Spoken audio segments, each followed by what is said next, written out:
কিন্তু দেখতে পাবো প্রোফোজয়েড দশায়। প্রোফোজয়েড দশা কি আমরা লিভার সেলে দেখতে পাবো? না। প্রোফোজয়েড দশা মানেই এটা কিন্তু আরবিসির মধ্যে। তাহলে আরবিসির মধ্যেও প্রচুর হিমোগ্লোবিন খেয়েছে, তাই না? খেয়েছে, ভেঙেছে, ছড়িয়েছে, ফলে কি হয়? হ্যালো স্টুডেন্টস, তাহলে গতকাল আমাদের থার্ড সেমিস্টারের পরীক্ষা শেষ হলো। এবার কিন্তু প্রস্তুতি নিতে হবে ফোর্থ সেমিস্টারের জন্য। যেটা সব থেকে বড় সমস্যার সম্মুখীন আমরা হব ফোর্থ সেমিস্টারে, সেটা হচ্ছে এবার কিন্তু আর এমসিকিউ নয়, এবার কিন্তু লেখায় ফিরতে হবে। তাহলে নতুন আমাদের পরীক্ষা শুরু হবে, মানে নতুন রকমের পরীক্ষা আমাদের দিতে হবে, যে আমাদের লেখার মধ্যে আবার ফিরতে হবে বহুদিন পর, প্রায় 6 মাস পর। তো আমরা ফোর্থ সেমিস্টারের প্রথম যে চ্যাপ্টারটা হিউম্যান হেলথ অ্যান্ড ডিজিজ, মানে সুস্বাস্থ্য ও ব্যাধি, এই চ্যাপ্টার দিয়ে শুরু করছি। কোনো কোনো বইতে এই চ্যাপ্টারের প্রথম দিকে ইমিউনোলজি আছে, কিন্তু ওই পার্টটা আমি পরে পড়াবো। প্রথম দিকে আমি ওই রোগ সংক্রান্ত যে বিষয়গুলো আছে সেই রোগগুলো নিয়ে পড়াবো। তাহলে আর দেরি না করে এই ভিডিওতে আমরা প্রথম ইন্ট্রোডাকশন পার্টটা পড়বো এবং ম্যালেরিয়া রোগ সম্বন্ধে কিন্তু ডিটেইলে পড়বো। ঠিক আছে, তাহলে শুরু করি। 7th এপ্রিল, এই ডেটটা আমরা মনে রাখবো। এটা হচ্ছে ওয়ার্ল্ড হেলথ ডে। হেলথ কাকে বলে এবং ডিজিজ কাকে বলে? হেলথ হচ্ছে, তার সংজ্ঞা হচ্ছে a state of complete physical, mental and social wellbeing and not merely an absence of disease. শুধুমাত্র আমাদের দেহে রোগ না থাকলেই যে আমরা একেবারে হেলদি, এটা মোটেই বলা যাবে না। তাহলে হেলথ বা সুস্বাস্থ্য কোন জিনিসটাকে বলবো? Complete physical, mental and social, মানে সামাজিক ভাবে, মানসিক ভাবে এবং দৈহিক ভাবে যখন আমরা পুরো ফিট থাকবো, সেই ওভারঅল বিষয়টাই কিন্তু আমাদের হেলথের মধ্যে পড়বে। এবার ডিজিজ বা রোগ কখন হয়েছে বলবো? ম্যাল ফাংশনিং অফ বডি, মানে দেহ ঠিক মতো কাজ করতে পারবে না। উইথ স্পেসিফিক সিমটমস, নির্দিষ্ট কিছু রোগ লক্ষণ প্রকাশ পাবে। এই জন্য due to a number of factors leading to impairment of the health of that individual. তাহলে কোনো ব্যক্তির যদি দৈহিক স্বাস্থ্যের অবনতি হয়, সেই অবস্থাটাকে কিন্তু আমরা বলবো যে সে একটা রোগে আক্রান্ত বা ডিজিজে affected. Clear? Next, types of disease. রোগ কত রকমের হতে পারে? একে আমরা দুটো ক্যাটাগরিতে ভাগ করি। প্রথমটা হচ্ছে কনজেনিটাল ডিজিজ। কনজেনিটাল ডিজিজ মানে যে রোগগুলোকে নিয়ে আমরা জন্মগ্রহণ করি, জন্মের আগে থেকেই যে রোগ আমাদের দেহে থাকবে, অর্থাৎ জেনেটিক ডিজিজ। যেগুলো প্রেজেন্ট রাইট ফ্রম বার্থ, জন্ম থেকেই থাকবে, এগুলো কিন্তু মেইনলি জেনেটিক ডিজিজ গুলো। আমরা কিন্তু আগের সেমিস্টারে অনেক জেনেটিক ডিজিজ পড়েছি, তাই না? Colour blindness, haemophilia, thalassaemia, Down syndrome, Klinefelter syndrome, Patau syndrome, Edward syndrome. যত জিন সংক্রান্ত যত রোগ বা ক্রোমোজোম সংক্রান্ত যেগুলো নিয়ে আমরা জন্মাচ্ছি, আমরা পিতা মাতার থেকে পেয়েছি, সেগুলো হচ্ছে কনজেনিটাল ডিজিজ বা inborn disease, present right from the birth, জন্ম থেকে। কিন্তু অনেক রোগ হয় যেগুলো কিন্তু আমরা জন্মের সময় নিয়ে জন্মাই না, কিন্তু জন্মের পর পরিবেশের সম্মুখীন যখন হই, যখন আমরা বড় হই, তখন সেই রোগগুলো আমাদের হয়। তাহলে এগুলো কিন্তু আমরা বলবো অ্যাকোয়ার্ড ডিজিজ, অর্জিত, জন্মের পর অর্জিত, অকার আফটার বার্থ, জন্মের পর হচ্ছে। এটা আবার দুরকম হতে পারে। একটা ছোঁয়াচে রোগ, একজনের থেকে আরেকজনের দেহে ছড়াতে পারে। আরেকটা হচ্ছে নন কমিউনিকেবল বা ছোঁয়াচে নয়, যার হবে তার দেহতেই রেস্ট্রিক্টেড থাকবে। তাহলে অ্যাকোয়ার্ড ডিজিজকে আমরা দুটো ক্যাটাগরিতে ভাগ করতে পারি। একটা হচ্ছে কমিউনিকেবল ডিজিজ বা ইনফেকশাস ডিজিজ, ছোঁয়াচে। আর একটা হচ্ছে নন কমিউনিকেবল বা নন ইনফেকশাস ডিজিজ, অর্থাৎ যার রোগটা হবে কেবলমাত্র সে তাতে আক্রান্ত হবে, তার দেহ থেকে কিন্তু অন্য কারোর দেহে ছড়ানোর পসিবিলিটি থাকবে না। তাহলে কমিউনিকেবল বা ইনফেকশাস ডিজিজ কাকে বলবো? সেই ডিজিজ গুলো that can spread from one individual to other. আর নন কমিউনিকেবল মানে do not spread from one individual to other, একজনের থেকে আরেকজনের দেহে ছড়াবে না। এবার তাহলে আমরা দেখব এই কমিউনিকেবল বা ইনফেকশাস ডিজিজ কার কার মাধ্যমে ছড়াতে পারে। যেমন কমিউনিকেবল বা ইনফেকশাস ডিজিজ হতেই পারে ভাইরাল, অর্থাৎ ভাইরাসের মাধ্যমে ছড়াবে, হতেই পারে ব্যাকটেরিয়াল বা ব্যাকটেরিয়ার মাধ্যমে ছড়াবে, হতেই পারে প্রোটোজোয়ান, তার মানে প্রোটোজোয়ার মাধ্যমে ছড়াবে, হতেই পারে ফাঙ্গাল, তার মানে ফাঙ্গাস বা ছত্রাকের মাধ্যমে ছড়াবে, বা হতে পারে হেলমিন্থ, তার মানে বিভিন্ন অ্যাসকেলমিনথিস বা প্ল্যাটিহেলমিনথিস, ওই পর্বের যে প্রাণীগুলো, সেই কৃমি যাদেরকে আমরা বলি, কৃমির মাধ্যমে যখন রোগগুলো ছড়ায় তাদেরকে আমরা বলি হেলমিন্থ ডিজিজ। একটা এক্সাম্পল দেখে নিই, যেমন ভাইরাল ডিজিজের মধ্যে এইডস। এইডস এর জন্য কোন ভাইরাস দায়ী আমরা প্রত্যেকে জানি, HIV ভাইরাস। মিজলস এর জন্য মিজলস ভাইরাস, মাম্পস এর জন্য মাম্পস ভাইরাস, কমন কোল্ডের জন্য রাইনো ভাইরাস, তাই না? এগুলো একদম কমন নাম, এগুলো আমরা প্রত্যেকেই মোটামুটি জানি। রাইনো ভাইরাসের মাধ্যমে আমাদের যে সর্দি কাশি হয় কমন কোল্ড, সেটা কিন্তু রাইনো ভাইরাসের মাধ্যমে হয়। কয়েকটা ব্যাকটেরিয়াল ডিজিজ আমরা দেখে নিই, যেমন কলেরা কিসের জন্য হয়? Vibrio colliery, typhoid সালমোনেল্লা typhi, dysentery কিন্তু আমাশয়। এই ডিসেন্ট্রি কিন্তু আবার ঝামেলা আছে, এটা ব্যাকটেরিয়াল ডিজিজও হয়, আবার এক ধরনের ডিসেন্ট্রি যাকে বলা হয় অ্যামোবিক ডিসেন্ট্রি, যেটা হয় এন্টামি বা হিস্টোলাইটিকার জন্য, ওটা কিন্তু আবার প্রোটোজোয়ান ডিজিজ। প্রোটোজোয়ানে কিন্তু নিশ্চয়ই আছে এই যে অ্যামোবিক ডিসেন্ট্রি, এটা কিন্তু হয় এন্টামিবার জন্য, এন্টামিবা হিস্টোলাইটিকা। ওকে, এন্টামিবা হিস্টোলাইটিকা, এটা কিন্তু প্রোটোজোয়ান। কিন্তু যদি শুধুমাত্র ডিসেন্ট্রি বলে, শুধুমাত্র আমাশা, সেটা কিন্তু ব্যাকটেরিয়াল ডিজিজ। ওকে, সিজেলার জন্য হতে পারে, ইকোলাই এর বিভিন্ন স্ট্রেনের জন্য হতে পারে। ওকে, প্লেগ তো আমরা জানি ইয়ারসেনিয়া পেস্টিসের জন্য হয়, এবং ডিপথেরিয়া কোরিনি ব্যাকটেরিয়াম ডিপথেরি। ওকে, কোরিনি ব্যাকটেরিয়াম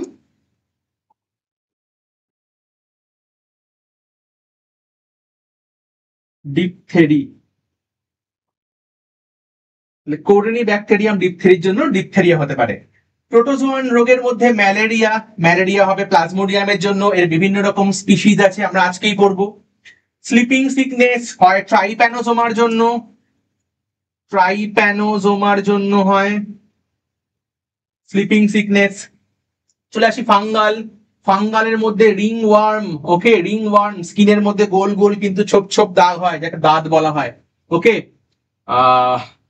এপিডার্মোফাইটান, ট্রাইকোফাইটান, মাইক্রোস্পোরাঞ্জিয়াম, এগুলোর জন্য কিন্তু মাইক্রোস্পোরাঞ্জিয়াম সরি এপিডার্মোফাইটান, ট্রাইকোফাইটান, এগুলোর জন্য জেনারেলি হয় হচ্ছে fungal disease ringworm. Helminth তো বললাম কৃমি ঘটিত রোগ। অ্যাসক্যারিয়াসিস কার জন্য হবে? অ্যাসকারিস লুম্ব্রিকয়েডিসের জন্য হবে। এলিফ্যান্টিয়াসিসের জন্য দায়ী কোন কৃমি? বুচেরেরিয়া ব্যানক্রফটি। ওকে, তাহলে এগুলো হচ্ছে হেলমিন্থ ডিজিজ। আর ফাঙ্গালে কি বললাম আমি? রিং ওয়ার্মের জন্য দায়ী কি বললাম? মাইক্রোস্পোরাম,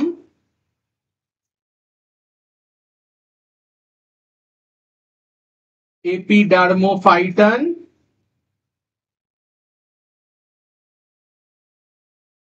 ট্রাইকোফাইটান।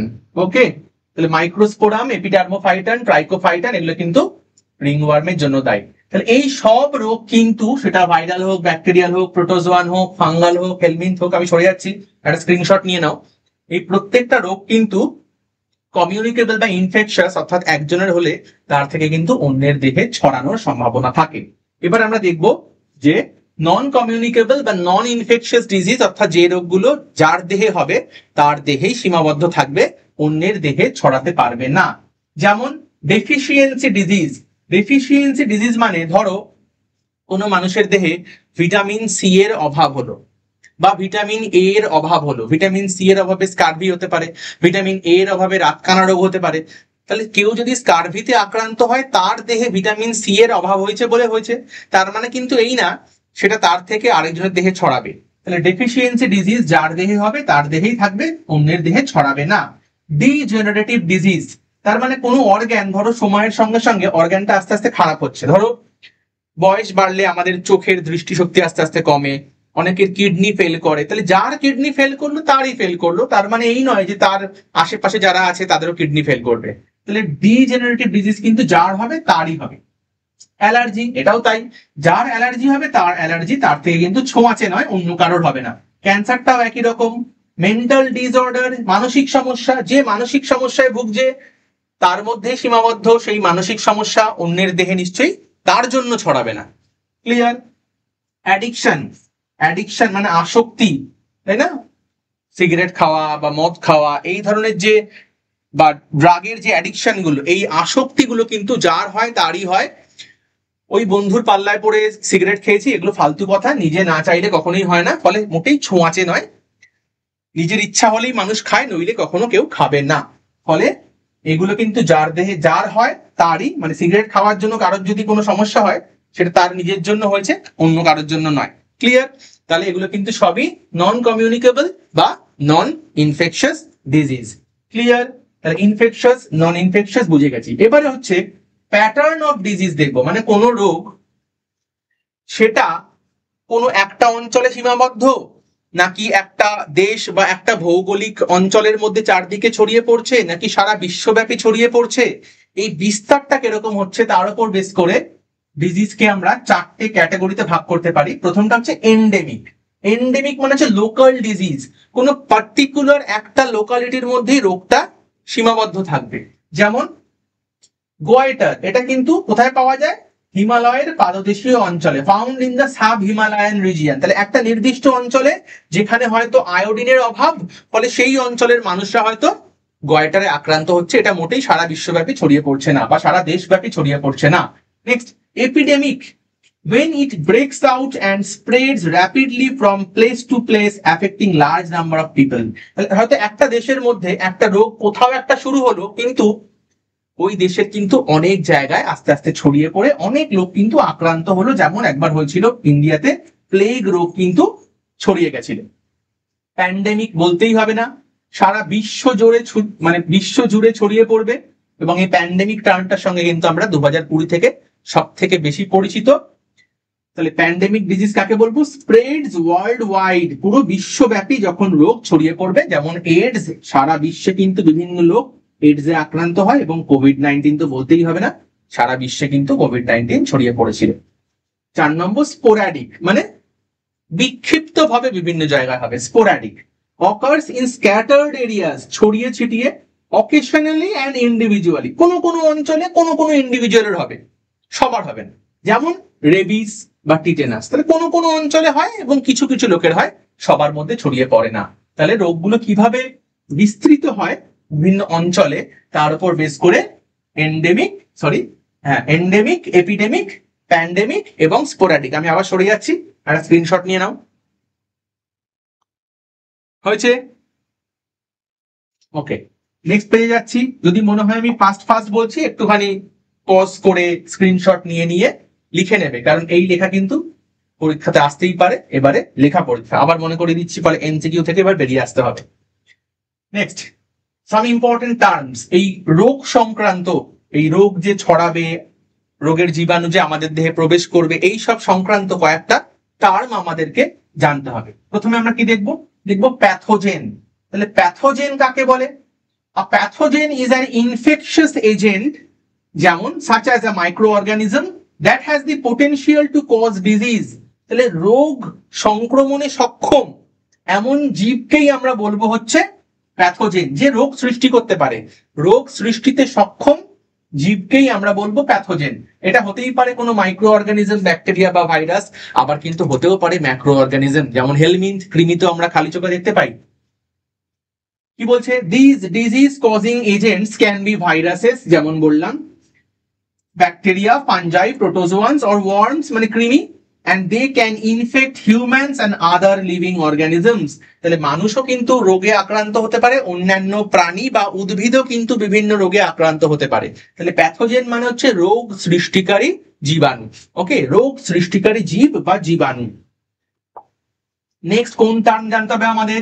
প্যারাসাইট। প্যারাসাইট বা পরজীবী, এই টার্মটা কিন্তু আমরা ক্লাস 9-এও পড়ে এসেছি। পরজীবী, তাহলে পরজীবী কাকে বলে? an organism which lives in or on, মানে কারোর দেহের ভিতরে বা কারোর দেহের উপরে, on other organism, যাকে হোস্ট বলা হবে, and benefits by deriving nutrients at the other's expense is called parasite। তাহলে প্যারাসাইট বা পরজীবী মানে এমন একটা জীব যে অন্য জীবের দেহের উপরে বা ভিতরে অবস্থান করে সেই জীবের দেহ থেকে পুষ্টি পদার্থ শোষণ করে বেঁচে থাকবে। ঠিক, তাহলে প্যারাসাইট আর প্যাথোজেনের মধ্যে কি পার্থক্য হলো? প্যাথোজেনও তো অন্য কারোর দেহে বসবাস করছে এবং রোগ সৃষ্টি করছে। তাহলে প্যারাসাইট আর প্যাথোজেন মোটামুটি সেম, কিন্তু প্যাথোজেন মানেই সে রোগ সৃষ্টি করবে। প্যারাসাইট হতেই পারে যে হয়তো রোগ সৃষ্টি করলো না, মানে কোনো কোনো প্যারাসাইট হতেই পারে যে হোস্ট বা পোষকের দেহে আছে সেখান থেকে খাবার দাবার খাচ্ছে, কিন্তু তার ইম্প্যাক্টটা হোস্টের দেহে এত বেশি হচ্ছে না যে সে রোগাক্রান্ত হয়ে পড়ছে। ফলে সব প্যারাসাইটই কিন্তু প্যাথোজেন নয়, ওকে, কিন্তু সকল প্যাথোজেনই অবশ্যই প্যারাসাইট। ক্লিয়ার? এবারে সরি, আগের পেজটা বোধহয় শেষ হয়নি। এবার এই প্যারাসাইটের আবার দুরকম ক্যাটাগরি হতে পারে, একটা হচ্ছে ফ্যাকাল্টেটিভ প্যারাসাইট, একটা হচ্ছে অব্লিগেট প্যারাসাইট। অব্লিগেট প্যারাসাইট মানে হচ্ছে যে বাধ্যতামূলক পরজীবী, মানে সেই পরজীবী যদি হোস্ট বা পোষককে না পায় সে বাঁচবেই না, সে তার জীবনচক্র সম্পন্ন করতে পারবেই না। কিন্তু ফ্যাকাল্টেটিভ প্যারাসাইট কিন্তু যদি হোস্ট পায় তো তাকে ইউজ করবে, হোস্ট না পেলে কিন্তু ও একা একাও বাঁচতে সক্ষম হয়। দুটোর পার্থক্য বোঝা গেছে? তাহলে এর বাঁচার জন্য, জীবনচক্র সম্পন্ন করার জন্য হোস্ট লাগবেই লাগবে, মাস্ট। এর ক্ষেত্রে কিন্তু হোস্টটা মাস্ট নয়, পেয়ে গেলে ভালো, না পেলে কোনো সমস্যা নেই। যেমন আমাদের অনেকের স্বভাব আছে যে বাড়িতে হয়তো বসে আছি বা খাটে শুয়ে আছি, জল তেষ্টা পেয়েছে, আমরা চাইলেই গিয়ে টেবিল থেকে জলের বোতল নিয়ে এসে জলটা খেতে পারি। তাহলে আমরা কিন্তু ওই জলের বোতলটা আনার জন্য এই ক্ষমতা আমাদের আছে। কিন্তু যেই মুহূর্তে দেখবো সামনে মা এসেছে, মা একটু জলের বোতলটা দেবে, তারপরে জলের বোতলটা আমরা নিজেরা আনতে পারতাম, কিন্তু যেই মাকে দেখলাম মা একটু আমাকে দিয়ে দাও, তাহলে এই ব্যাপারটা হচ্ছে এদের ওরকম যে এরা নিজেরা বাঁচতে পারে, কিন্তু যেই মুহূর্তে ওই হোস্টকে দেখবে, ওই ঘোড়া দেখলে খোড়া হয়ে যাওয়ার মতো ব্যাপারটা আর কি, তখন কিন্তু হোস্টের দেহে এরা বসে হোস্টের দেহে রোগ সৃষ্টি করে। দুটোর পার্থক্য বোঝা গেল? তাহলে ফ্যাকাল্টেটিভ প্যারাসাইট মানে they are not totally dependent on the host but can take advantage of a host when it is available. মানে একে বলা হয় অপরচুনিস্টিক বিহেভিয়ার। সুযোগ পেলে, সুযোগ সন্ধানী, সুযোগ পেলো তো ব্যবহার করলো, না পেলে কিছু যায় আসে না, কিন্তু সুযোগ পেলে ভালো। এক্সাম্পল যেমন মাইকোব্যাকটেরিয়াম টিউবারকিউলোসিস, যে টিবি রোগ হয় তার যে ব্যাকটেরিয়া। নেক্সট অব্লিগেট বললাম, বাধ্যতামূলক। They can not live independently, এরা স্বাধীনভাবে বাঁচতেই পারে না, স্বাধীনভাবে থাকতেই পারে না। এদেরকে আবার দুটো ক্যাটাগরিতে আমরা ভাগ করতে পারি, এন্ডোপ্যারাসাইট, একটোপ্যারাসাইট। এন্ডোপ্যারাসাইট মানে যারা দেহের ভেতরে থাকবে, যেমন টিনিয়া বা অ্যাসকারিস, এই কৃমিগুলো আমাদের দেহের ভিতরে থাকে। আর একটোপ্যারাসাইট মানে যেমন হচ্ছে লাইস, মানে হচ্ছে উকুন, আমাদের দেহের বাইরে উপরিতলে থাকবে। ক্লিয়ার? স্ক্রিনশট নিয়ে নাও। সরিদাই হয়েছে? চলো নেক্সট, হোস্ট। তাহলে প্যারাসাইট প্যাথোজেন বলতে গিয়ে আমরা হোস্ট বলে দিলাম। তাহলে প্যারাসাইট বা প্যাথোজেন যার দেহে থাকবে সেই দেহটাকে বলবো হোস্ট। পোষক, পোষক দেহ। The host is a living organism, অবশ্যই জীবিত, হিউম্যান হতে পারে, অ্যানিমাল হতে পারে, প্লান্ট হতে পারে, that provides the environment and resources for a pathogen to live and reproduce, leading to complex relationships that can result in harm or benefit or no effect to the host। তার মানে host কাকে বলবো? Host হচ্ছে এমন living organism, সেটা মানুষ হোক বা অন্যান্য অ্যানিমাল হোক বা প্লান্ট হোক, যাদের দেহে প্যাথোজেন বা প্যারাসাইট থাকতে পারবে এবং সেখান থেকে বিভিন্ন তাদের বাঁচার জন্য খাবার দাবার, পুষ্টি পদার্থ শোষণ করতে পারবে। এর ফলে কি হবে? প্যারাসাইট বা প্যাথোজেন এবং হোস্টের মধ্যে এমন একটা সম্পর্ক তৈরি হবে যার ফলে হোস্টের ক্ষতিও হতে পারে, লাভও হতে পারে, কোনো এফেক্ট নাও হতে পারে।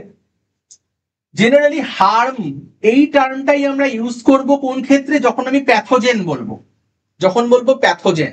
যখন আমরা প্যারাসাইট বলবো, প্যারাসাইটের ক্ষেত্রে হার্মও হতে পারে, নো এফেক্টও হতে পারে।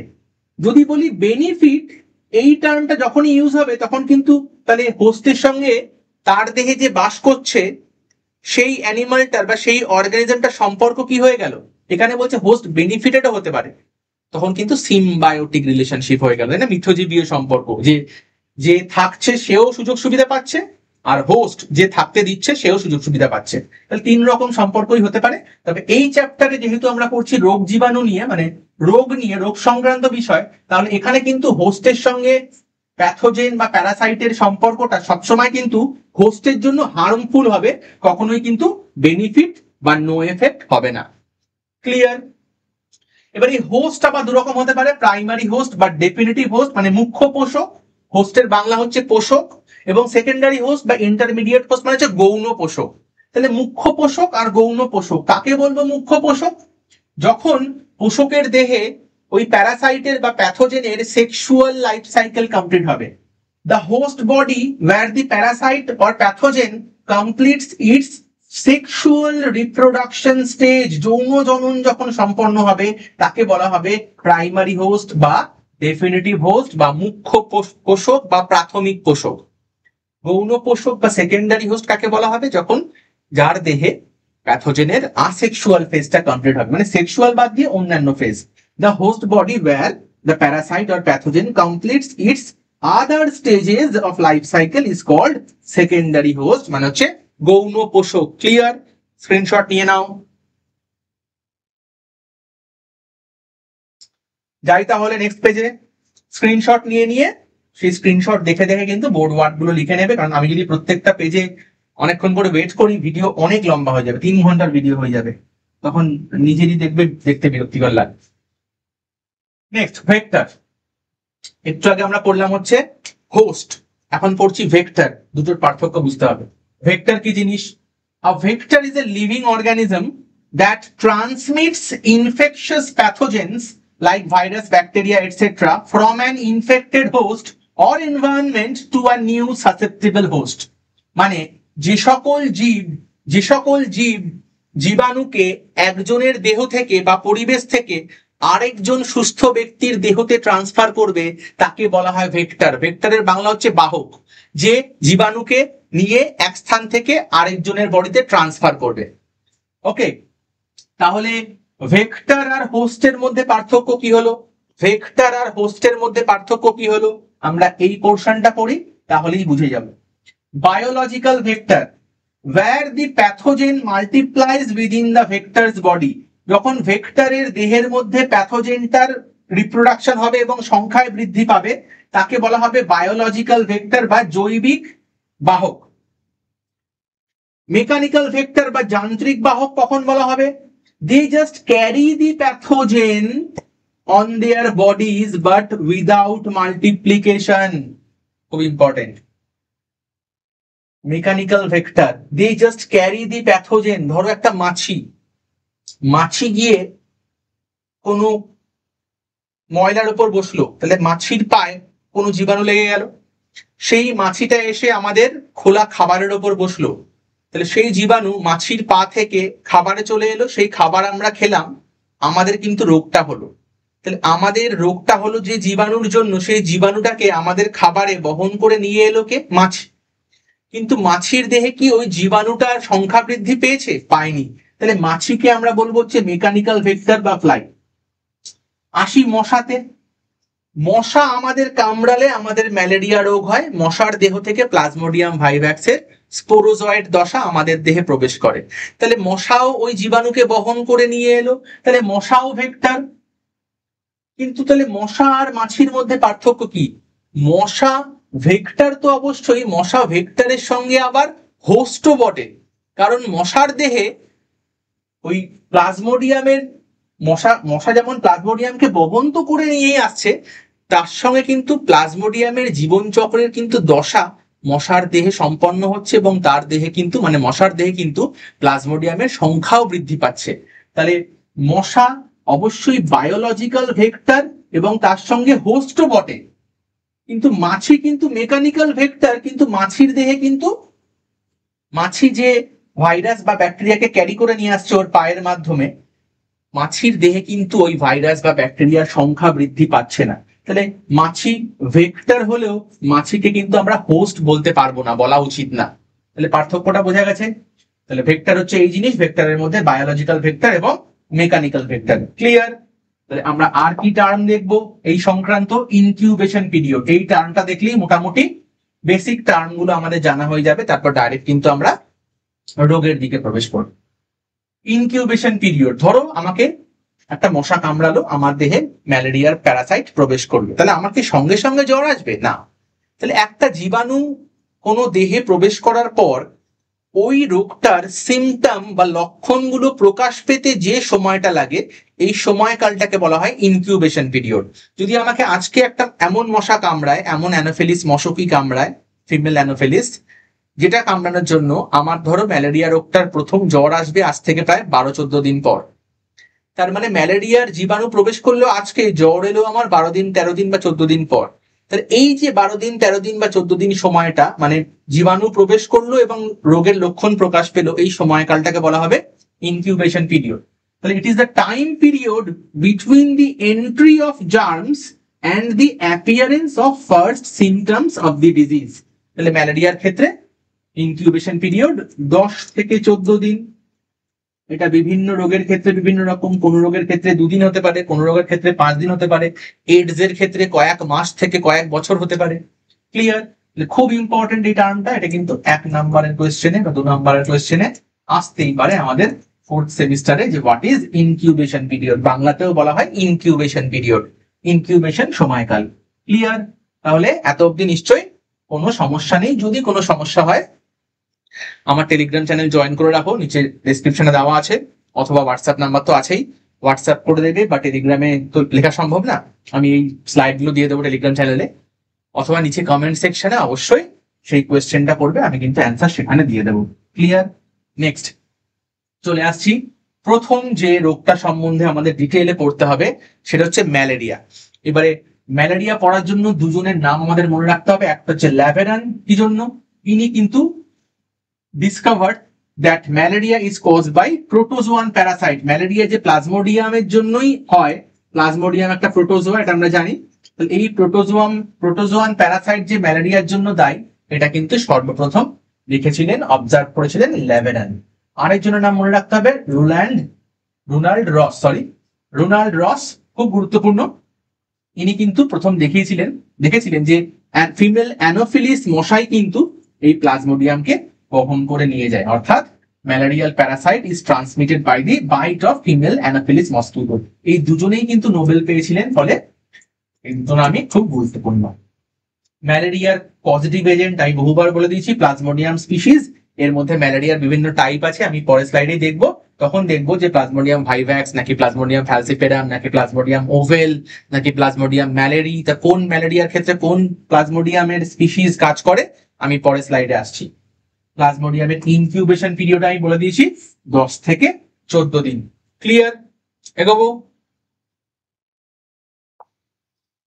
এই হচ্ছে টাইপস অফ ম্যালেরিয়া, 4 রকম হতে পারে। বিনাইন টার্সিয়ান ম্যালেরিয়া, তার এজেন্টের নাম কি? Plasmodium vivax. সিমটম কি হয়? 48 ঘন্টা পর পর ঘুরে ঘুরে জ্বর আসে। ইনকিউবেশন পিরিয়ড 10 থেকে 14 দিন। Next type 2 malignant tertian malaria, এটা সব থেকে ডেঞ্জারাস, এটা স্টার দিয়ে রাখো, এটা কিন্তু মানে মৃত্যু খুব বেশি হয় এই ম্যালেরিয়াটা হলে। ম্যালিগনেন্ট টার্সিয়ান ম্যালেরিয়া, এর জন্য দায়ী যে পজিটিভ এজেন্ট, তার নাম কি? Plasmodium falciparum.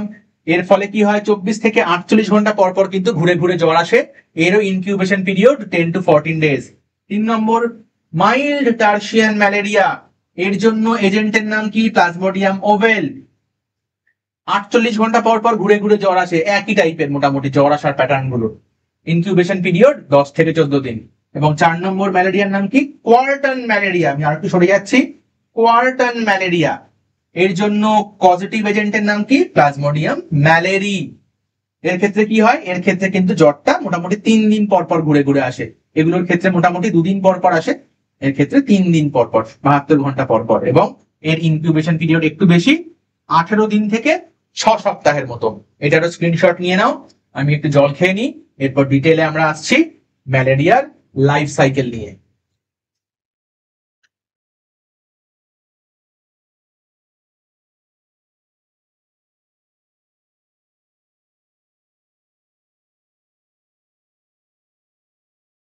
ওকে, তাহলে এবারে আমরা দেখব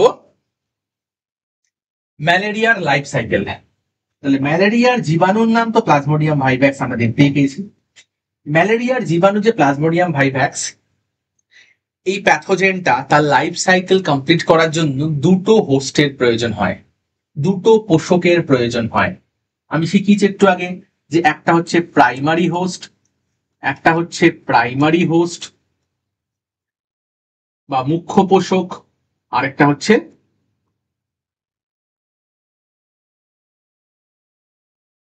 সেকেন্ডারি হোস্ট বা গৌণ পোষক। আমরা কি শিখলাম? মুখ্য পোষক বা প্রাইমারি হোস্ট কাকে বলা হয়? যার দেহে প্যাথোজেনটা সেক্সুয়াল লাইফ সাইকেল ফেজটা কমপ্লিট করবে তাকে বলা হয় প্রাইমারি হোস্ট। তাহলে প্লাজমোডিয়ামের ক্ষেত্রে প্রাইমারি হোস্ট কে? প্লাজমোডিয়ামের ক্ষেত্রে প্রাইমারি হোস্ট হচ্ছে ফিমেল অ্যানোফেলেস মসকিউটো। সেকেন্ডারি হোস্ট বা গৌণ পোষক কাকে বলা হয়? যে পোষকের দেহে সেক্সুয়াল ফেজ ছাড়া অন্যান্য ফেজ যেমন আসেক্সুয়াল ফেজ, তাহলে আসেক্সুয়াল ফেজ কমপ্লিট হবে তাকে বলা হবে সেকেন্ডারি হোস্ট। তাহলে প্লাজমোডিয়ামের ক্ষেত্রে সেকেন্ডারি হোস্ট কে? সেকেন্ডারি হোস্ট হচ্ছে আমরা, অর্থাৎ হিউম্যান। আমরা যে 4 রকমের ম্যালেরিয়া দেখলাম, 4 রকমের প্লাজমোডিয়ামের যে স্পিসিস দেখলাম, আমরা যে এই লাইফ সাইকেল অফ প্লাজমোডিয়াম পড়ি, এটা কিন্তু মেইনলি প্লাজমোডিয়াম ভাইভ্যাক্সের। ওকে, তাহলে আমরা কিন্তু এখন হেডিং করব life cycle of plasmodium vivax. আমাদের এটাই সিলেবাসে আছে, বাকিগুলো কিন্তু সিলেবাসে নেই, তো এটাই আমাদের পড়তে হয়। বাকিগুলো অলমোস্ট কাছাকাছি, খালি এদিক ওদিক সামান্য হয়, আমাদের সেটা জানার প্রয়োজন পড়ে না। তাহলে হেডিং করো লাইফ সাইকেল অফ প্লাজমোডিয়াম। তাহলে একদম সহজেই বোঝা যাচ্ছে যে প্লাজমোডিয়ামের লাইফ সাইকেলের একটা অংশ সম্পন্ন হবে ফিমেল অ্যানোফিলিস মশার দেহে, আরেকটা হাফ সম্পন্ন হবে মানুষের দেহে। তার মানে প্লাজমোডিয়ামের লাইফ সাইকেলকে আমরা দুটো হাফে ভাগ করতে পারি। একটাকে আমরা বলবো হিউম্যান সাইকেল, একটাকে আমরা বলবো হিউম্যান সাইকেল যেটা মানব দেহে সম্পন্ন হবে, হিউম্যান সাইকেল। আরেকটাকে আমরা বলবো মসকিউটো সাইকেল,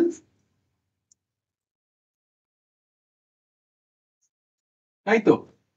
মানে বাংলায় হচ্ছে মনুষ্য চক্র, মশকি চক্র। মশকি ফিমেল, কিন্তু ফিমেল অ্যানাফিলিস মসকিউটো, মেল কিন্তু মানুষকে কামড়ায় না। ওকে, ওরা গাছের রস খায়। তাহলে লাইফ সাইকেলের একটা পার্ট হচ্ছে মানুষের দেহে হবে, যাকে বলবো হিউম্যান সাইকেল। আরেকটা পার্ট হবে মশার দেহে বা মশকির দেহে, তাকে বলবো মসকিউটো সাইকেল। আমরা প্রথমে করবো হিউম্যান সাইকেল, তারপর করবো মসকিউটো সাইকেল।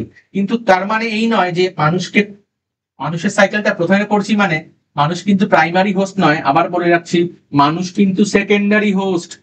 মশা অ্যানোফিলিস মশকীয় কিন্তু প্রাইমারি হোস্ট, যেন কিছুতেই আমরা এটা না বলি। ক্লিয়ার? তাহলে ধরে নি এই একটা মানুষ, শুধু মানুষের বডি আমি দেখাচ্ছি, পুরো মানুষটার দরকার নেই। মনে করি এই একটা মানুষ, এই মানুষটাকে এই মশাটা এসে কামড়ালো। মশাটা বড্ড বড় হয়ে গেছে, ছোট্ট করে নিই, ছোট্ট মশা। এই মশাটা এর রক্ত লেগে আছে, রক্তটাকে মনে করো নেই, শুধুমাত্র মশাটা এসে জাস্ট মানুষটাকে কামড়ালো। ওকে, তাহলে কামড়ে ও যখন রক্ত পান করছে, ওর তো প্রোবসিস থেকে তার রক্ত পড়বে না রে বাবা, ও রক্তটাকে পান করছে। এবার মানুষের দেহ থেকে ও যখন রক্ত পান করছে, আমি ধরে নিচ্ছি যে এটা এমন একটা ফিমেল অ্যানোফিলিস, এটা এমন একটা ফিমেল অ্যানোফিলিস, এমন একটা ফিমেল অ্যানোফিলিস যে কিনা আগে একটা ম্যালেরিয়ায় আক্রান্ত মানুষকে অলরেডি কামড়েছিল। তার মানে ম্যালেরিয়াল যে প্যারাসাইট প্লাজমোডিয়াম ভাইভ্যাক্স এই মশকির দেহে প্রবেশ করেছিল। এবার ওই মশকির দেহে প্লাজমোডিয়ামের কি হয় না হয় আমি তো পরে আসবো মসকিউটো সাইকেলে। তাহলে এখন ধরে নিচ্ছি এমন একটা মশা এসে এই মানুষটাকে কামড়ালো, যেই মশার দেহে প্লাজমোডিয়ামের কিন্তু জীবাণু অলরেডি প্রেজেন্ট। এবার এই মশা যেই মুহূর্তে এই মানুষকে কামড়ালো, তাহলে এই মানুষের যে রক্ত জালক বা ব্লাড ভেসেল, এই মানুষের যে রক্ত জালক বা ব্লাড ভেসেল, ওকে, রক্তবাহ বা ব্লাড ভেসেল, তার জালক অংশই তো বাইরের দিকে থাকে, যাই হোক না কেন, তাহলে ব্লাড ভেসেলের মধ্যে এই মশার দেহ থেকে প্লাজমোডিয়ামের একটা স্টেজ এন্টার করে। ওকে, সেই স্টেজটার নাম হচ্ছে স্পোরোজয়েট, এটা মনে রাখতে হবে।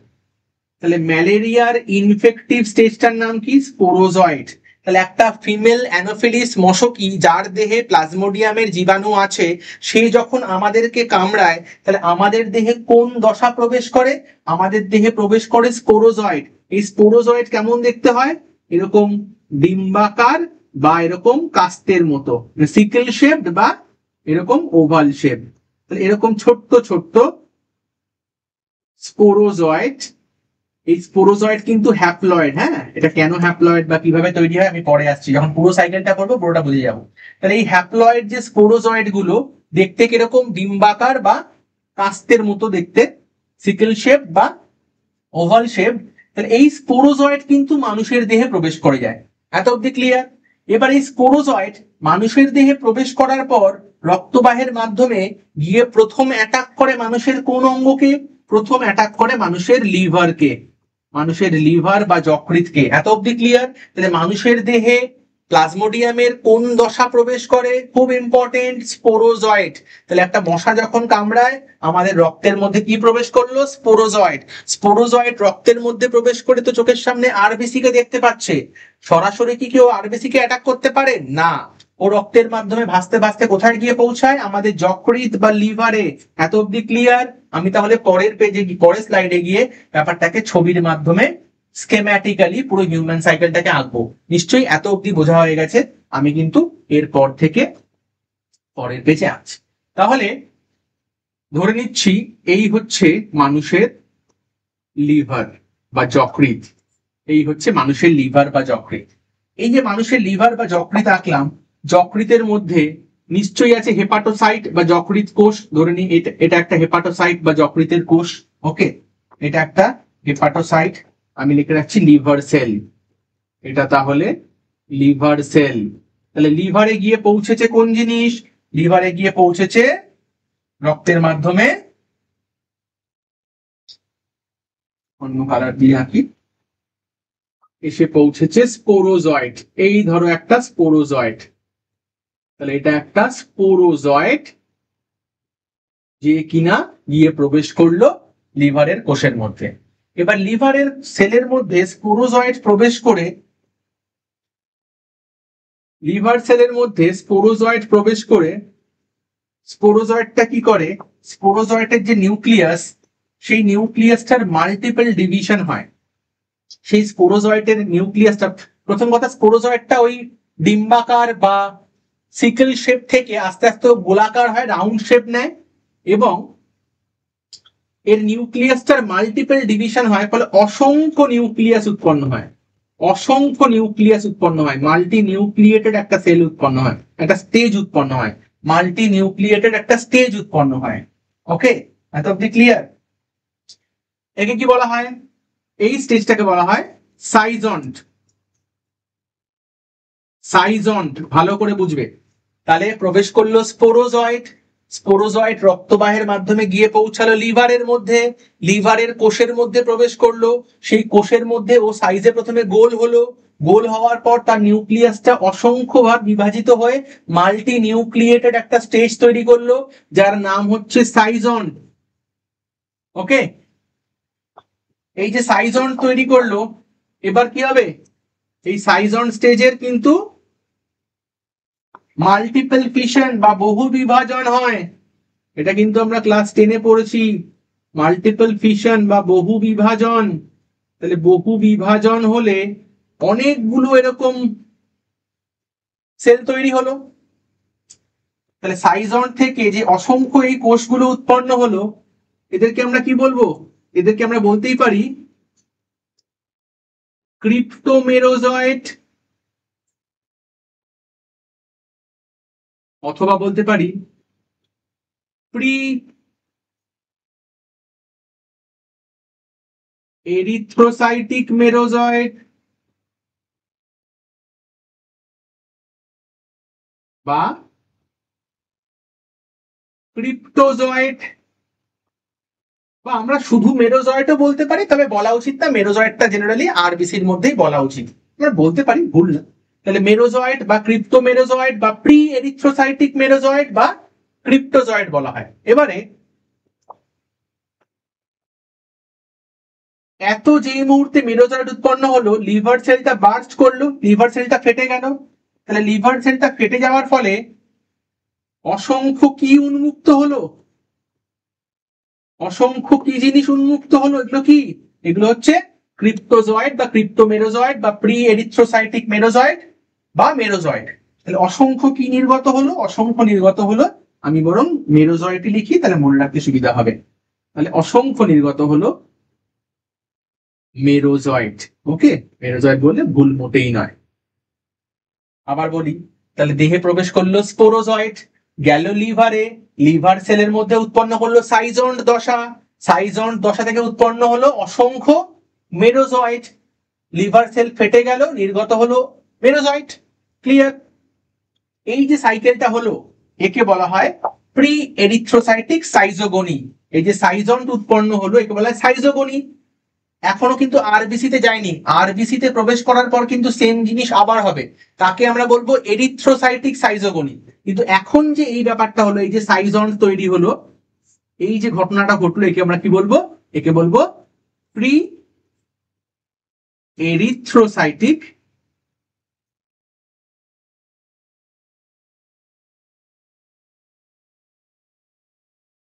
সাইজোগনি। এত অব্দি clear? Pre erythrocytic schizogony, pre erythrocytic schizogony.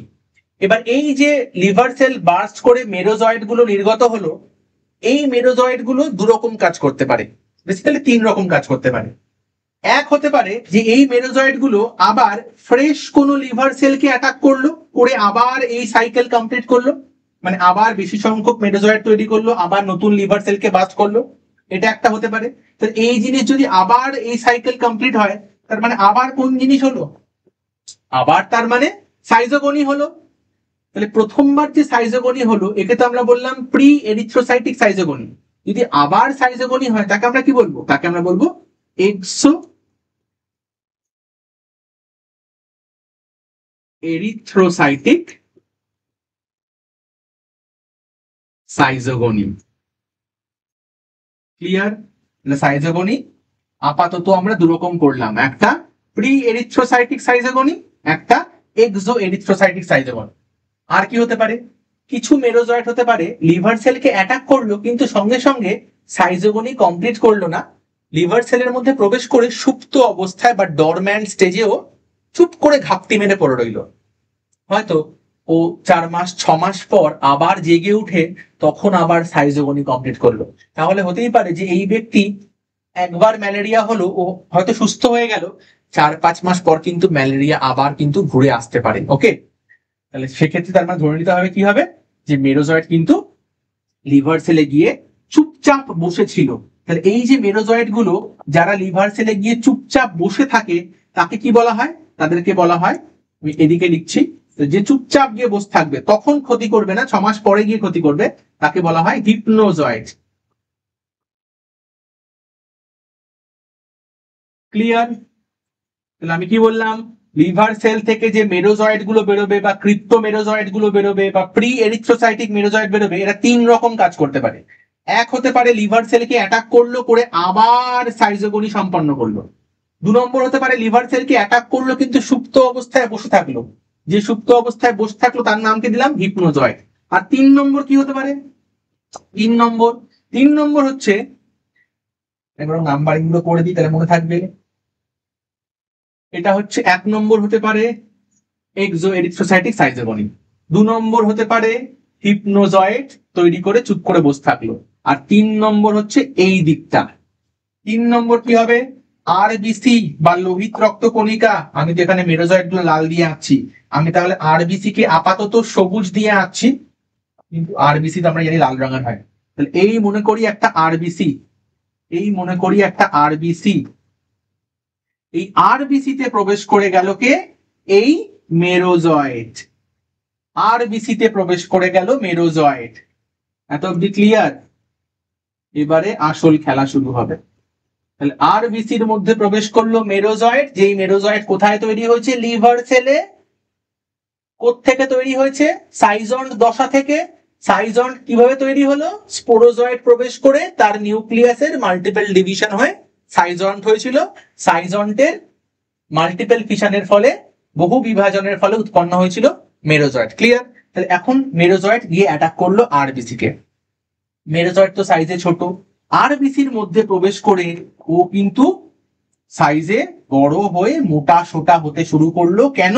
কারণ আরবিসির মধ্যে প্রবেশ করে ও প্রচুর পরিমাণ খাবার দাবার পেয়েছে। কি খাবার দাবার? হিমোগ্লোবিন। তাহলে আরবিসির মধ্যে যে হিমোগ্লোবিন আছে, সেই হিমোগ্লোবিনকে খেয়ে, তাকে ভেঙে নষ্ট করে, একদম যা তা কাণ্ড করে পুরো প্রায় সেলের সাইটোপ্লাজম জুড়ে একদম মোটা সোটা হয়ে, এরকম কিন্তু এখন মেরোজয়েড মোটা সোটা হয়ে গেছে। যেই মুহূর্তে মেরোজয়েট মোটা সোটা হয়ে যায় তখন তাকে আর আমরা মেরোজয়েট বলবো না, মোটা সোটা মেরোজয়েট। তাহলে মোটা সোটা মেরোজয়েটকে কি বলা উচিত? একে বলা হয় প্রোফোজয়েট। একে বলা হয় প্রোফোজয়েট। আবার বলি, তাহলে লিভার সেল থেকে বেরিয়ে মেরোজয়েট অ্যাটাক করলো আরবিসি কে, আরবিসির মধ্যে প্রবেশ করে মেরোজয়েট প্রচুর পরিমাণে হিমোগ্লোবিন খেলো, খেয়ে মোটা সোটা হলো। এই মোটা সোটা মেরোজয়েটকে আমরা আর মেরোজয়েট বলবো না, এর নতুন নাম দেব। তাহলে মোটা মেরোজয়েটের নাম হচ্ছে ট্রোফোজয়েট। ক্লিয়ার? এবার ট্রোফোজয়েটের মাঝখানে একটা ভ্যাকুওল তৈরি হয়। তাহলে ট্রোফোজয়েটের মাঝখানে যদি একটা ভ্যাকুওল তৈরি হয়, ট্রোফোজয়েটের মাঝখানে যদি একটা ভ্যাকুওল তৈরি হয়, তাহলে ছবিটা কেমন হওয়া উচিত? এই আরবিসি, এই তার মধ্যে ট্রোফোজয়েট, তার মধ্যে একটা ভ্যাকুওল তৈরি হওয়ায় নিউক্লিয়াসটা একদিকে চলে গেছে, তাই না? তাহলে এরকম দেখতে হবে সেলটা, এই মাঝখানে একটা ভ্যাকুওল তৈরি হয়ে গেছে। তাহলে এর মাঝখানে একটা ভ্যাকুওল তৈরি হলে এখন এই ট্রোফোজয়েটটাকে দেখতে একটা আংটির মতো লাগছে না? ধরো আমার হাতের যে আংটিটা, এরকম না? একদিকে যেদিকে স্টোন, ব্যাপারটা এরকম না যে একদিকে চলে গেছে নিউক্লিয়াস সহ সাইটোপ্লাজম, বা চারদিকেও সাইটোপ্লাজম আছে, কিন্তু মাঝখানে একটা এরকম ফাঁকা স্পেস তৈরি হয়েছে রিং এর মতো দেখতে। তাহলে একে কি বলা হবে? এই স্টেজকে বলা হয় সিগনেট রিং। এই স্টেজকে বলা হয় সিগনেট রিং। তাহলে খুব ইম্পর্টেন্ট। তাহলে সিগনেট রিং মানে কোন দশা? সিগনেট রিং মানে স্পোরোজয়েট দশা, সাইজন্ট দশা, হিপনোজয়েট, মেরোজয়েট, ট্রোফোজয়েট, কোন দশা? সাইজন। সিগনেট রিং কিন্তু দেখতে পাবো ট্রোফোজয়েট দশায়। ট্রোফোজয়েট দশা কি আমরা লিভার সেলে দেখতে পাবো? না। ট্রোফোজয়েট দশা মানেই কিন্তু, ট্রোফোজয়েট দশা মানেই এটা কিন্তু আরবিসির মধ্যে। তাহলে আরবিসির মধ্যেও প্রচুর হিমোগ্লোবিন খেয়েছে, তাই না? খেয়েছে, ভেঙেছে, ছড়িয়েছে, ফলে কি হয়? এর মধ্যেও কিন্তু এরকম কিছু সাইটোপ্লাজমের মধ্যে লাল লাল বা ব্ল্যাকিশ কিছু স্পট দেখতে পাওয়া যায়, যাকে বলা হয় হিমোজোইন গ্র্যানিউলস। হিমোজয়েন দানা বা হিমোজয়েন গ্র্যানিউলস। ক্লিয়ার? এবং আরবিসির যে সাইটোপ্লাজম, তার মধ্যেও কিছু ইয়েলোইশ বা গ্রেইশ কিছু স্ট্রাকচার দেখতে পাওয়া যায়, যাকে বলা হয় শুফনার্স ডটস। শুফনার্স ডটস। আবার বলি, ট্রোফোজয়েটের মাঝখানে একটা ভ্যাকুওল তৈরি হলো, সিগনেট রিং বলা হচ্ছে।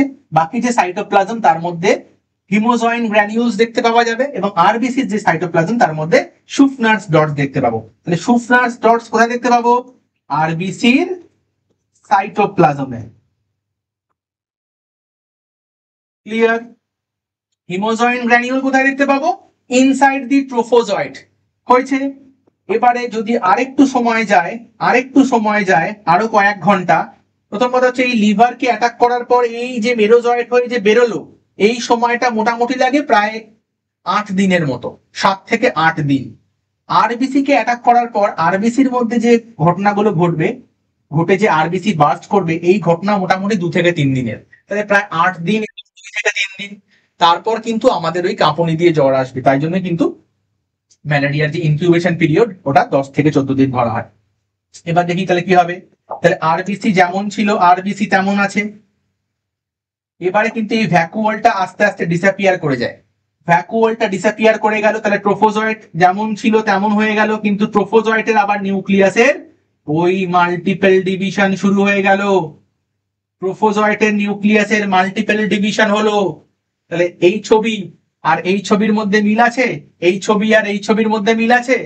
তাহলে মাল্টি নিউক্লিয়েটেড এই স্টেজকে আমরা কি বলি? মাল্টি নিউক্লিয়েটেড এই স্টেজকে আমরা কি বলি? ওই তো ওখানে বলা আছে স্পষ্ট, কি বলা হয়? সাইজন্ট, তাই না? একে বলা হয় সাইজন্ট। তাহলে এই যে আবার সাইজন্ট উৎপন্ন হলো, তাহলে এই সাইজন্ট উৎপন্ন হওয়ার পদ্ধতির নাম কি? সাইজোগনি। সাইজোগনি আমরা আগে দুবার দেখেছি, একবার হয়েছে প্রি এরিথ্রোসাইটিক সাইজোগনি, আরেকবার হতেই পারে এক্সো এরিথ্রোসাইটিক সাইজোগনি। কিন্তু এখন যে সাইজোগনি হলো, এটা আরবিসির বাইরে হলো না আরবিসির মধ্যে হলো? আরবিসির মধ্যে। তাহলে একে কি বলা উচিত? একে বলা উচিত এরিথ্রোসাইটিক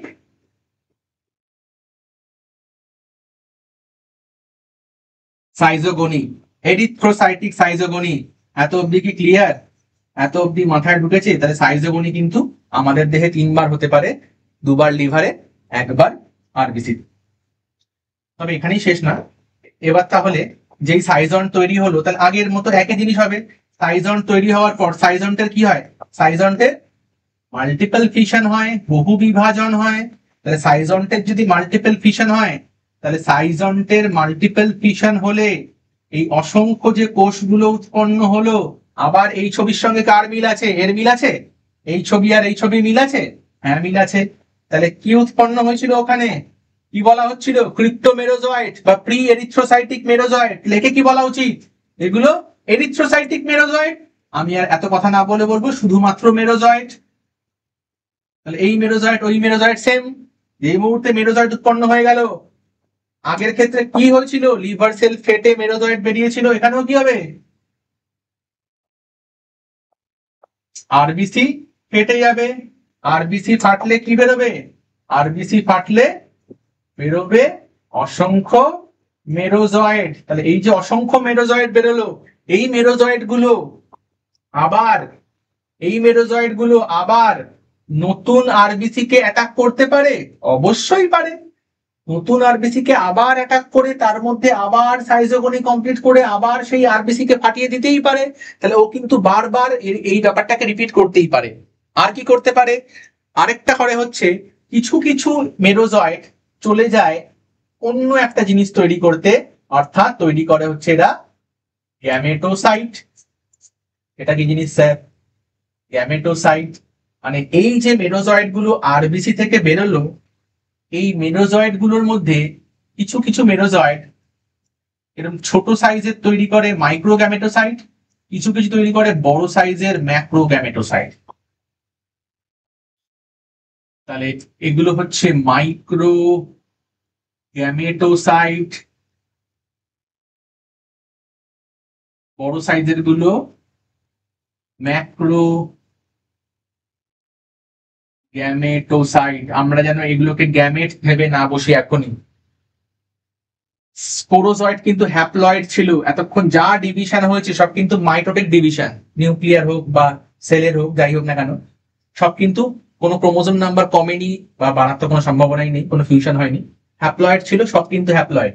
তাহলে এই যে মেরোজয়েড গুলো বেরোলো, এরা আরবিসি কে অ্যাটাক করতে পারে। কেউ কেউ চেঞ্জ হয়ে ছোট সাইজের মাইক্রো গ্যামেটোসাইট তৈরি করে এবং বড় সাইজের ম্যাক্রো গ্যামেটোসাইট তৈরি করে। তাহলে একটা মানুষকে যে মশা কামড়েছিল 10-12 দিন আগে, তাহলে সেই মানুষের রক্তে এখন আমরা কি পাবো? সেই মানুষের রক্তে এখন আমরা মেরোজয়েড পাবো, অবশ্যই মেরোজয়েড পাবো।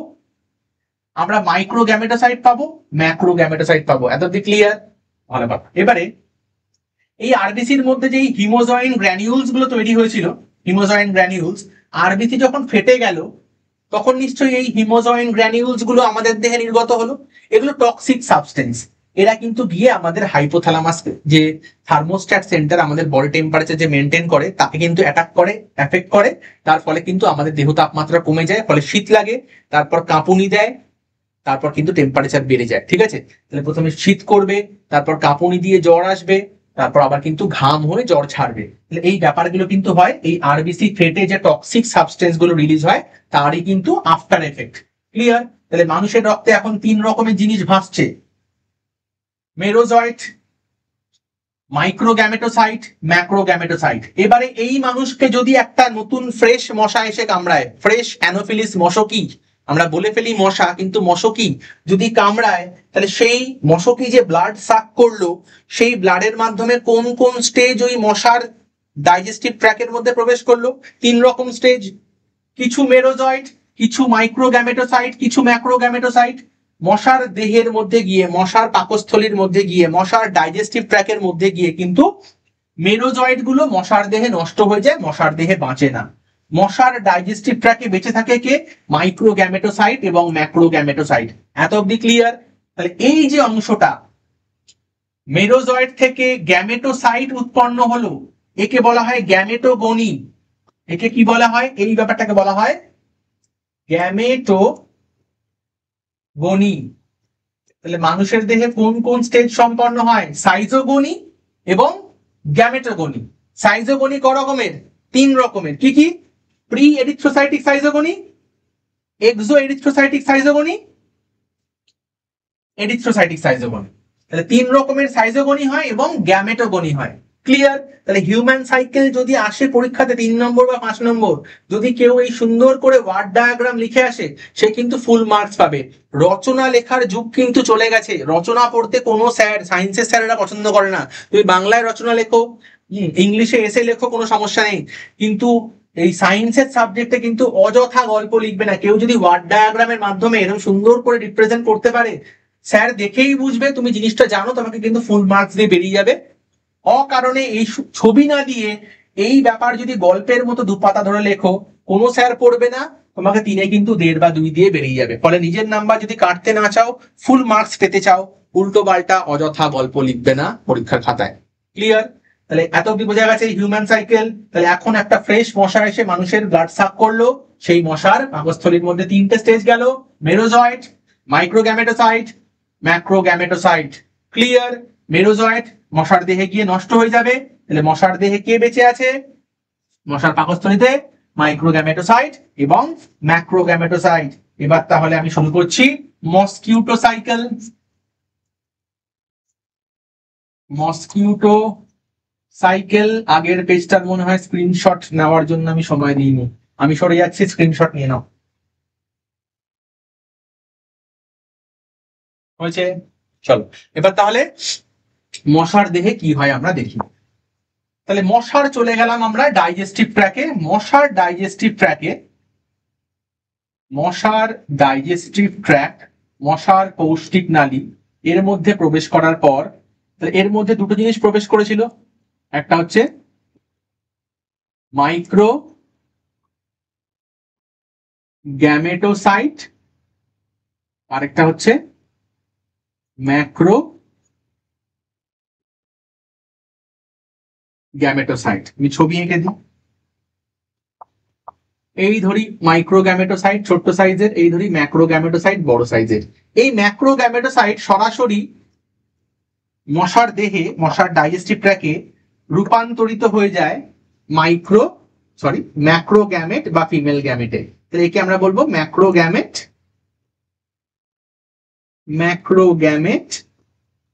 বা ফিমেল গ্যামেট। তাহলে একটা ম্যাক্রোগ্যামেটোসাইট থেকে একটাই ফিমেল গ্যামেট উৎপন্ন হয়, কিন্তু একটা যে মাইক্রোগ্যামেটোসাইট, সেই একটা মাইক্রোগ্যামেটোসাইট থেকে কিন্তু এর নিউক্লিয়ার ডিভিশন হয় এবং ফাইনালি এরকম এক্স ফ্লাজেলেশন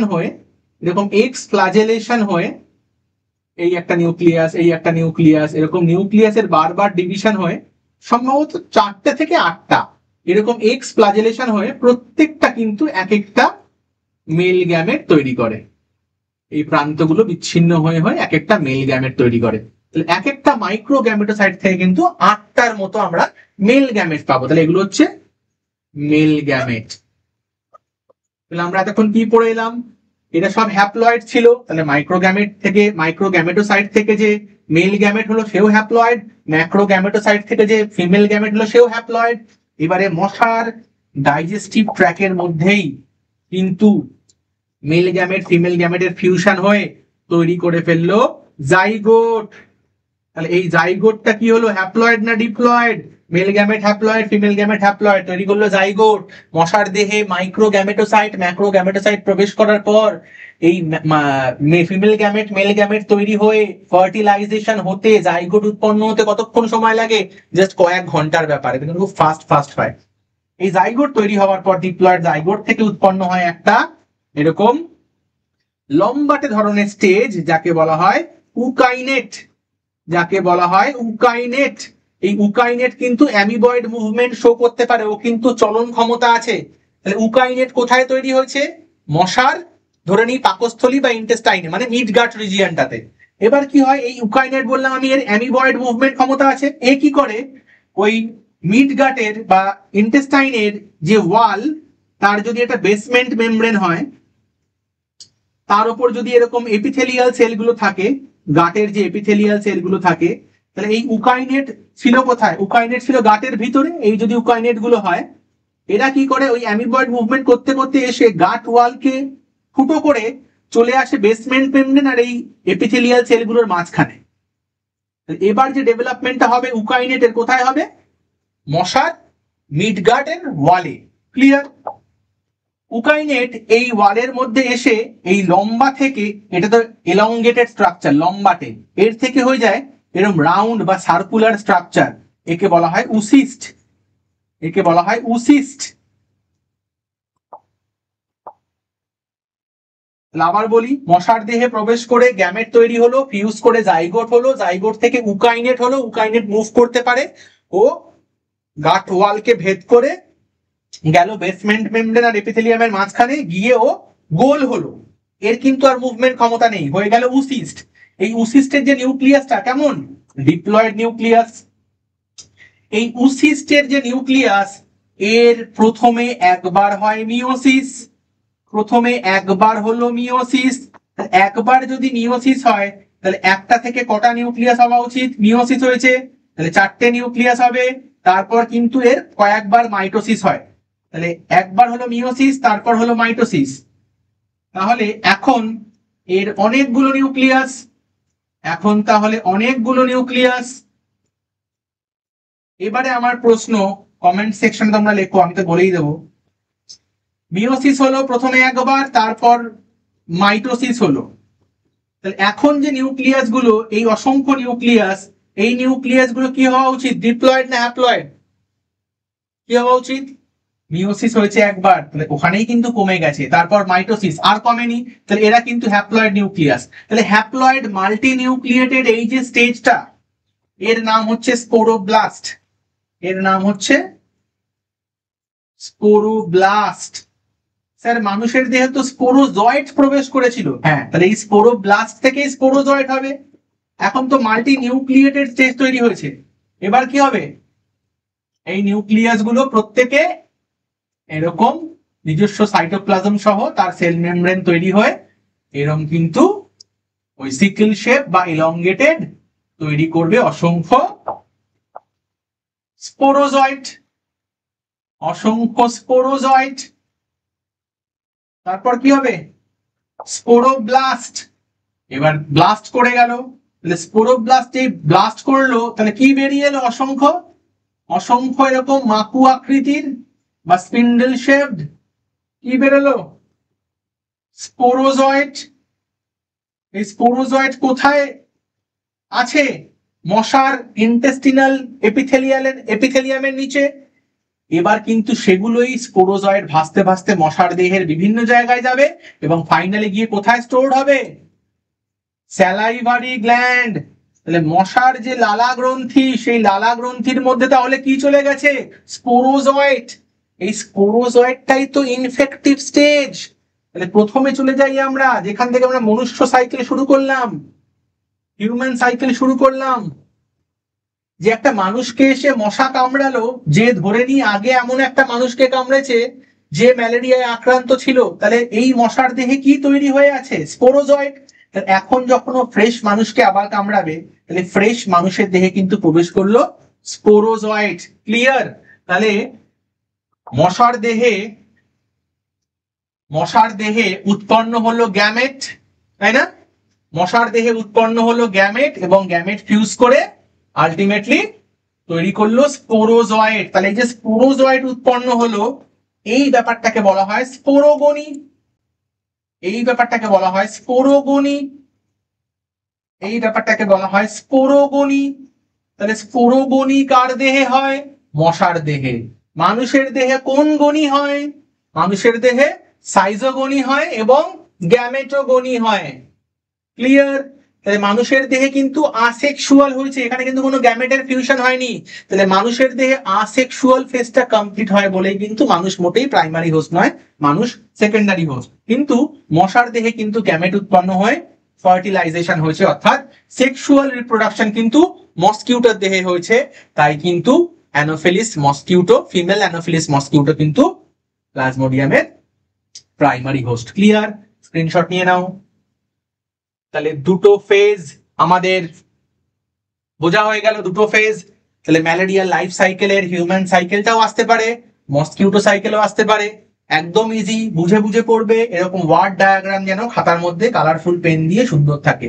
আমরা পরীক্ষাতে পেন দিয়েই ছবি আঁকবো। আমরা চেষ্টা করবো লাল আর সবুজ পেন ইউজ না করার, বাকি অনেক কালারের পেন পাওয়া যায়।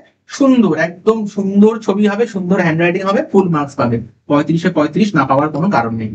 এবারে আমরা চলে যাব ম্যালেরিয়া সংক্রান্ত আর দুটো জিনিস পড়তে, যে কিভাবে ট্রিটমেন্ট হবে এবং কিভাবে কন্ট্রোল করা সম্ভব।